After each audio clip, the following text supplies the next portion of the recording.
दोस्तों आज हम बात करने वाले हैं मारुति की तरफ से आने वाली विक्टोरियस के बारे में। ये सेगमेंट वैसे ही क्राउडेड था, बट यहाँ पर सेल जो है इस सेगमेंट की वो बहुत ज़्यादा है। मिड साइज एसयूवी सेगमेंट आप सब लोगों को पता ही है कि सब जो है डिमांड यहाँ बहुत ज़्यादा रहती है। यहाँ पे ऑलरेडी क्रेटा जैसी गाड़ियाँ हैं, सेल्टोस है, एलिवेट है और खुद मारुति की तरफ से जो है ग्रैंड विटारा यहाँ पे आपको देखने के लिए मिल जाता है। तो इस गाड़ी में आपको क्या नया ऑफर हो रहा है, क्या आपको ये गाड़ी कंसीडर करनी भी चाहिए या नहीं करनी चाहिए, क्या इसके अंदर इंजन ऑप्शन है, तो आज इस वीडियो में यही बातें होने वाली हैं। साथ में जो है चेतन भाई भी जो है जुड़े हुए हैं और आज हम आपको फाइनल वर्डिक्ट देंगे कि ये गाड़ी आपको कंसीडर करनी चाहिए या नहीं करनी चाहिए। बेसिकली ये बात करने वाले हैं जो विक्टोरियस की हाइप बनी हुई है, क्या एक्चुअल में वो हाइप डिजर्व भी करती है या नहीं, हम उस पे बात करेंगे। तो सबसे पहले भाई चेतन, जो इंडियन बायर सोचते हैं भाई प्राइस क्या है, बिल्कुल। तो प्राइस जो है बहुत ही मुझे अच्छा लगा देख के कि 10.5 लाख रुपए जो है प्राइस रखा गया है, जो कि इनकी खुद की ग्रैंड विटारा से भी 25-27 हजार रुपए आप कम ही मानो। बिल्कुल। इवन पता है जब गाड़ी ये लॉन्च हुई थी, लॉन्च होने के बाद सब वेट कर रहे थे कि भाई प्राइस कब आएगा। तो जैसे ही प्राइस आया तो मुझे लगता है एकदम से ही शोरूम्स पे भीड़ बढ़ी है। तो प्राइस कहीं ना कहीं बहुत ठीक रखा है, बट अगर आप कंपेयर करोगे इसी सेगमेंट की गाड़ियों से तो आपको बहुत ज्यादा मेजर डिफरेंस भी नहीं है। आई मीन 25 से 30 हजार रुपए का डिफरेंस है। बस आप पता क्या कर रहे हैं, अब लोग बात कर क्या रहे, कस्टमर्स प्राइस सुना, अच्छा ये प्राइस है, जा रहे हैं। बट उस सेगमेंट में जो और भी प्राइस है उन गाड़ी के प्राइस को भी देखना है हमें। क्योंकि क्रेटा की प्राइस भी जो है गिर चुकी है, मतलब ओवरऑल सब सेगमेंट में ही सभी सेगमेंट में प्राइस बेसिकली डाउन हुई है। उसी प्राइस पे है जो ज्यादा डिफरेंस रह नहीं गया। बिल्कुल। तो वो क्रेटा भी आपको देखने के लिए मिलेगी, वहीं सेल्टोस भी आपको देखने के लिए मिलेगी। तो वो चीज भी एक जो है आपको देख के चलना है कि सिर्फ आप ये ना सोचे कि भाई ये गाड़ी जो है नई लॉन्च हुई है तो आपके लिए बेहतर होगी। तो एक बार आपको दूसरी गाड़ियां भी जो है कंसीडर करनी है। ऑल्दो हम इस वीडियो में और भी आगे बात करने वाले हैं कि भाई क्या इंजन ऑप्शंस है, क्या एवरेज है और क्या इसमें जो है आपको डाउनसाइड मिलने वाली है। बिल्कुल। तो भाई जैसे इंजन ऑप्शन की जैसे बात हो ही रही है चेतन, तो जैसे इस गाड़ी के अंदर हमें वही मेजरली तो दो इंजन देखने के लिए मिल जाते हैं। एक हाइब्रिड हमें देखने के लिए मिल जाता है, strong hybrid. Same petrol engine ही जो है सीएनजी पे आता है। बिल्कुल। तो मुझे थोड़ा सा यहाँ पे डाउन साइड देखने के लिए मिलता है, क्योंकि इस सेगमेंट में जो है अगर आप किया सेल्टोस या क्रेटा के अंदर जाते हो तो वहाँ पे आपको टर्बो, डीजल ये सब भी देखने के लिए मिलता है। और क्रेटा में तो आपको ईवी भी देखने के लिए मिलती है गाड़ी डेडिकेटेड। बिल्कुल। बट इसमें क्या है ना, इसमें इनके पास दो ही इंजन है।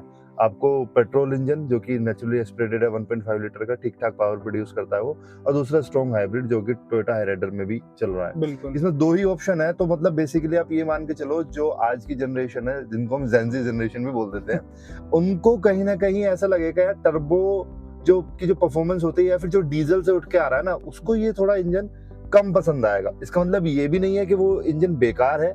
देखो परेशान तो कहीं से कहीं नहीं करने वाला, नहीं परेशान तो नहीं करेगा। ग्रैंड विटारा भी मैंने चलाई हुई है काफी, और बट होता क्या है ना कि देखो ब्रीजा के अंदर भी वो सेम इंजन आता है। तो ब्रीजा वहाँ पर जो है वैल्यू फॉर मनी ज्यादा बन जाती है। अगर आप वो लुक्स छोड़ दें तो वहाँ पर वो आपको ज्यादा पंची फील होगी चलाने में। बट वो सेम ग्रैंड विटारा भी जो है पंची इतना फील नहीं होती है।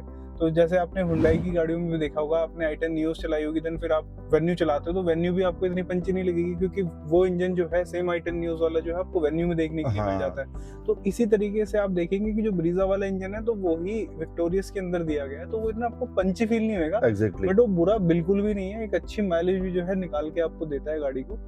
और बट आप सोचेंगे उससे बहुत अच्छी पावर आप प्रोड्यूस कर पाएंगे, वो पंचनेस आएगी, तो वो उसके लिए आपको थोड़ा सा वहाँ पे निराशा देखने के लिए मिल सकती है। मतलब बेसिकली इसमें आपको ऐसा रहने वाला है कि आप सिटी ड्राइव करते हो कोई दिक्कत नहीं है, लेकिन जब आप हाईवे पे हो, गाड़ी मतलब लोडेड है फुली, और 80-90 पे आपको लगता है किसी को ओवरटेक करना है, तो आपको तब जाके फील होगा कि कहीं ना कहीं हल्का सा डाउन शिफ्ट की जरूरत आपको पड़ेगी, फील होगी। हाँ बस। बट दूसरी तरफ अगर आप ये क्रेटा वाला सेगमेंट देखते हो या सेल्टोस देखते हो तो वहाँ पर जो है टर्बो इंजन के ऑप्शंस आपको मिलते हैं, डीजल के ऑप्शंस भी मिलते हैं जो हायर पावर आपको प्रोड्यूस करके देते हैं। और डीसीटी जो क्रेटा का आता है टर्बो के साथ, वो तो काफी अच्छी पावर जो है ना निकाल के देता है आपको। तो वहाँ पर जो है उन लोगों को मतलब थोड़ा सा विक्टोरियस से दूर रहना चाहिए जो कि पावर देख रहे हैं उस गाड़ी के अंदर।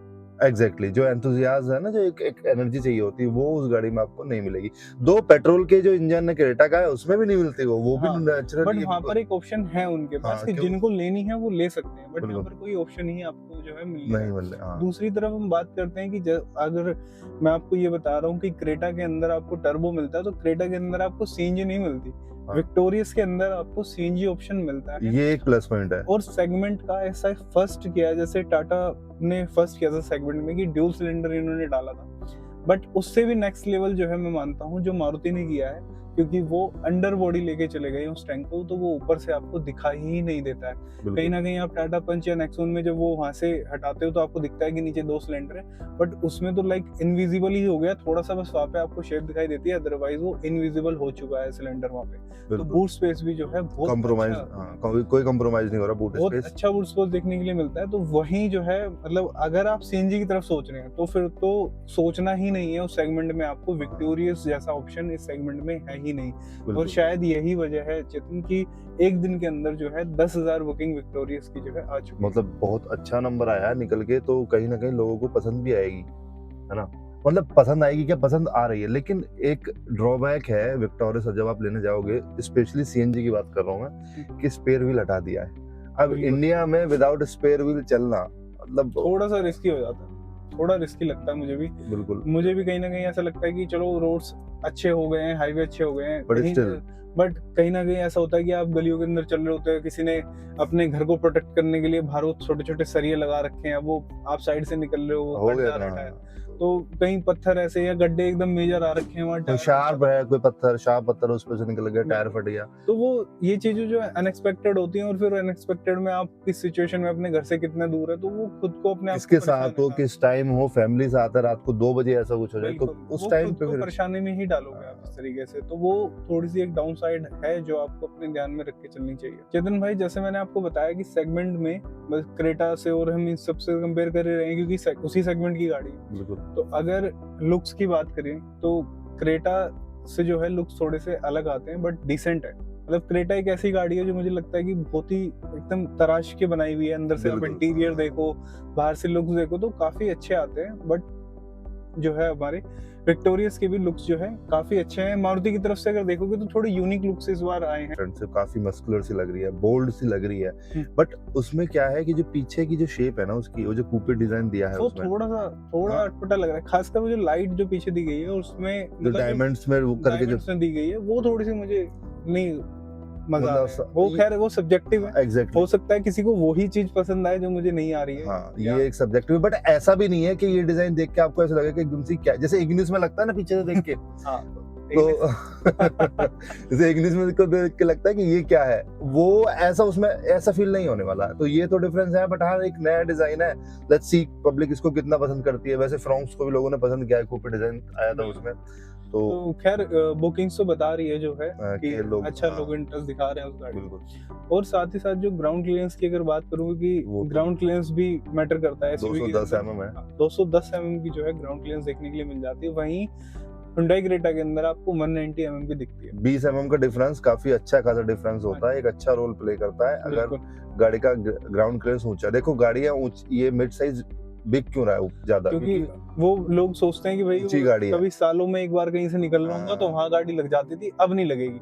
तो वो कहीं ना कहीं दिमाग में लोगों के रहता है, इसलिए जो है जो सेडान सेगमेंट है वो इसलिए लोग उस तरफ नहीं जा रहे हैं आज की डेट में। और कहीं ना कहीं एक माइंडसेट भी हो चुका है, ऐसा नहीं है कि सिर्फ चलो कहीं लगने ना लगने वाली बात नहीं है। आजकल आज की डेट में ये एक फैशन हो चुका है कि भाई ऊंची गाड़ी में चल रहे हैं तो आप कमांडिंग पोजीशन चाहिए। हाँ बिल्कुल, वो वाली बात ऐसा लगना चाहिए कि लोग भाई नीचे दिख रहे हैं वो हमसे। एग्जैक्टली, दिखना भी है नीचे, एक कहीं ना कहीं जो स्टेटस सिंबल को भी माना जा रहा है कि ऊंची गाड़ी लेके चल रहा होता है, स्टेटस सिंबल लोग काउंट कर रहे हैं इसको। बिल्कुल बिल्कुल। और यहाँ पर अगर ओवरऑल मैं साइज की बात करूँ गाड़ी की, तो थोड़ी सी आपको क्रेटा से बड़ी दिखेगी वो, चाहे वो वाइडर हो, चाहे वो लेंथ हो, चाहे उसकी हाइट हो, तो थोड़ी सी है ना, मतलब बहुत ज्यादा नहीं, बट हाँ वो क्रेटा से विन विन सिचुएशन में आती है। बट व्हील बेस 10 mm कम है, बट ये इतना बड़ा नंबर नहीं है, 10 mm पे बहुत ज्यादा। बिल्कुल, व्हील बेस फिर भी क्रेटा का जो है बड़ा आपको देखने के लिए मिलता है। 2610 mm है उसका और इसका 2600 mm है विक्टोरियस का। और सबसे बड़ा जो इतिहास इस बार मारुति ने रचा है इस गाड़ी के साथ, वो है सेफ्टी रेटिंग। जो ग्लोबल एनकैप में इसका हाईएस्ट स्कोर है, 5 स्टार तो है ही, बट ये चाइल्ड ऑक्यूपेंसी और एडल्ट ऑक्यूपेंसी में दोनों में ही 5 स्टार है, 5 स्टार है, और अच्छे स्कोर्स के साथ जो है 5 स्टार लेके। बिल्कुल। तो वहां पर जो है मारुति की मतलब जो क्रिटिसिज्म काफी टाइम से चलता था वो हमने डिजायर में भी देखा बदलते हुए। और फ्रोंक्स की भी जो है सेफ्टी रेटिंग्स कुछ टाइम पहले आई थी तो वो भी अच्छी आई थी। और कहीं ना कहीं विक्टोरियस भी जो है एक अच्छी, बल्कि सेगमेंट में सबसे अच्छी जो है इस टाइम पे सेफ्टी रेटिंग लेके आ चुकी है। मतलब आप ये मान के चलो, मारुति की गाड़ी को लेते थे लोग बाग तो कहीं ना कहीं सेफ्टी को लेके कॉम्प्रोमाइज होता था। कस्टमर्स के हम ओनरशिप रिव्यू शूट करते थे तो बोलते थे हाँ सर सेफ्टी तो इसमें नहीं है, बट अब ये जो एक सेफ्टी वाला पॉइंट है ना, ये भी मारुति ने या लो, ये भी लो मेरी तरफ से, मतलब कहीं कमी छोड़नी ही नहीं है। माइलेज से लेके, इंजन से लेके, आपकी सेफ्टी से लेके, रिलायबिलिटी से लेके, ओवरऑल देखा जाए तो अब काफी अच्छा प्रोडक्ट निकल के आ रहा है ये बिल्कुल। विक्टोरिया। चेतन भाई एक बात बताओ, हमने सारे तो जो पॉजिटिव हमें फील हो रहे थे वो तुमने बता दिया, अब डाउन साइड की भी बात कर लेते हैं, क्योंकि बिल्कुल। वो भी सबसे ज्यादा जरूरी होते हैं किसी गाड़ी को लेते टाइम। तो सबसे पहला जो डाउन साइड मुझे लगता है वो है पार्ट शेयरिंग, कि यार जब मैं इतने पैसे दे रहा हूँ, ऑलमोस्ट 10.5 लाख रुपए तो मैंने एक शोरूम ही दे दिए, बट फिर भी वहाँ पे थोड़ी थोड़ी जो है आपको पार्ट शेयरिंग जो है आपको मिलेगी देखने के लिए, जो कि मारुति आपको 6 लाख रुपए वाली गाड़ी में भी वो पार्ट्स में देखने के लिए मिलेंगे, और फिर वो दूसरी तरफ वो विक्टोरियस में भी आपको देखने के लिए मिलता है। मतलब तो हैचबैक से लेके आप टॉप लेवल तक जा रहे हो, मारुति का अच्छा प्रोडक्ट है, उसके हम्म, ऊपर ग्रैंड विटारा ही बचता है। हम्म, तो उस हिसाब से अगर आप कंपेयर करोगे तो हाँ, थोड़ा-सा ये है कि वो ही पार्ट्स शेयर यूज़ हो रहे हैं जो वही जो विंडो के कंट्रोल्स हैं सेम हाँ, वही, और उसके अंदर जो है मतलब अब उस सेगमेंट की अगर गाड़ी, चलो गाड़ी की छोड़ दें, इस पॉइंट के लिए मैं आपको बताता हूँ, पल्सर 150 बाइक आती है ना, उसके अंदर भी जो बटन्स आते हैं, रात में जब आप लाइट्स ऑन करोगे तो वहां भी इल्यूमिनेशन आपको देखने के लिए मिल जाती है। बट मैं एक 10.5 लाख रुपए की गाड़ी ले रहा हूँ, उसमें पावर विंडो की तरफ जो है, और या किसी भी विंडो में वहां पे लाइट्स के ऑप्शन नहीं है, मतलब वो मतलब दिखती नहीं है अंधेरे में यार। एग्ज़ैक्टली तो ये चीज जो है, छोटी छोटी जो चीजें है ना, मतलब वो आपका एक्सपीरियंस खराब करते हैं या फिर उतना अच्छा नहीं बना पाते। तो एक, एनहांस नहीं हो पाता है हाँ, एक्सपीरियंस। तो एक तो ये मुझे लगता है, दूसरा ये लगता है कि भाई जो अंडर पावर है ये गाड़ी, वो अगर कोई ले रहा है पावर को चलते, तो वो अंडर पावर है ही, जैसे हमने आपको बताया इस वीडियो में पहले भी, तो वहाँ वो थोड़ी सी दिक्कत आपको दे सकता है। मतलब देखो ये पॉजिटिव भी है, नेगेटिव भी है। पॉजिटिव ऐसे है कि जिसको डेली कम्यूट के लिए गाड़ी चाहिए, कोई दिक्कत नहीं है, आराम से लो, आपको कोई भी टेंशन नहीं है, मेंटेनेंस कॉस्ट इंजन की बहुत अच्छी रहने वाली है, बिल्कुल। ठीक है? बट अगर वहीं आप दूसरी साइड देखोगे, टर्बो नहीं है, डीजल नहीं है, तो परफॉर्मेंस में आपको थोड़ा-सा देखो मिलेगा कि हाँ, नहीं यार थोड़ा-सा कम है। मतलब ऑप्शन होने चाहिए थे टर्बो वगैरह के, डीजल वगैरह के, तो ये एक नेगेटिव भी पॉजिटिव दोनों ही है इसमें। बिल्कुल। और फाइनल वर्डिक्ट दोस्तों हम दोनों की तरफ से ये रहेगी कि अगर आपको इसके लोअर वेरिएंट्स खरीदने हैं, जिसमें आपको एलएक्सआई, वीएक्सआई, एलएक्सआई हुँ, सीएनजी ये सब खरीदना है, या फिर ऑटोमेटिक के साथ जाना है, तो एक अच्छा ऑप्शन है बिल्कुल। विक्टोरियस। और आप देखेंगे कि एलेक्साई की अगर मैं स्पेशली इसलिए बात कर रहा हूँ, बेस वेरिएंट ऑब्वियसली जो है ज़्यादा सूटेबल होते नहीं है लोगों के लिए, बट यहाँ पर विक्टोरियस की तरफ से जो आपको है टच स्क्रीन इंफोटेनमेंट भी जो है 7 इंची की डिस्प्ले मिल रही है, बताओ, बिल्कुल, है ना? और वायरलेस आपको वो एंड्रॉइड ऑटो, एप्पल कारप्ले बिल्कुल वायरलेस मिल रहा है, बेस मॉडल से कीलेस यार। एंट्री मिल रही है, स्टॉप स्टार्ट बटन मिल रहा है, स्टीयरिंग पे कंट्रोल्स मिल रहे हैं, तो जो लोग बेस वेरिएंट लेते ही ठीक करोल बाग की तरफ रुख मोड़ लेते थे ना वो अपना, अब जाने की ज़रूरत है नहीं ना, है। वो जाने की भी आपको जरूरत नहीं है, तो वहां पर जो है ये वैल्यू गाड़ी लेके काफी ज्यादा आती है। इवन ग्रैंड विटारा के अंदर भी आपको स्टीरियो वगैरह जो है देखने के लिए नहीं मिलता है, बिल्कुल। तो ये चीज बहुत अच्छी है। लेकिन अगर आपको इसके ऊपर के वेरिएंट्स में जाना है तो, और अगर आपको पावर अच्छी चाहिए, तो फिर वो क्रेटा या सेल्टोस वाला आपको जो है सेगमेंट लेना पड़ेगा। और अगर आपको चाहिए कि भाई मैं मिड वाले सेगमेंट में भी रह सकता हूँ, वहाँ पे एक होंडा एलिवेट भी है जो एक अच्छी पावर निकाल के देता है, भले ही वो एनए इंजन के साथ आता हो, हाँ, बट वो थोड़ी सी ज्यादा पावर निकालता है इन दोनों सेगमेंट के बीच का स्पॉट उसके पास है, तो वो उस सेगमेंट में भी आप जा सकते हैं। बट अगर आपका बजट टाइट है और आपको सीएनजी या फिर एलएक्सआई तक ही रहना है, तो एक तो फिर विक्टोरियस एक बहुत अच्छा ऑप्शन है आप लोगों बिल्कुल के लिए। मतलब और स्टार्टिंग वाला जो मॉडल है ना, वो काफ़ी वैल्यू फॉर मनी है और मतलब मुझे लगता है कि वर्थ है वो खरीदना बिल्कुल। बिल्कुल, तो दोस्तों आज की वीडियो में इतना ही। और आप कौन सी गाड़ी लेना पसंद करोगे, और विक्टोरियस में आपको सबसे ज्यादा क्या पसंद आया, तो कमेंट सेक्शन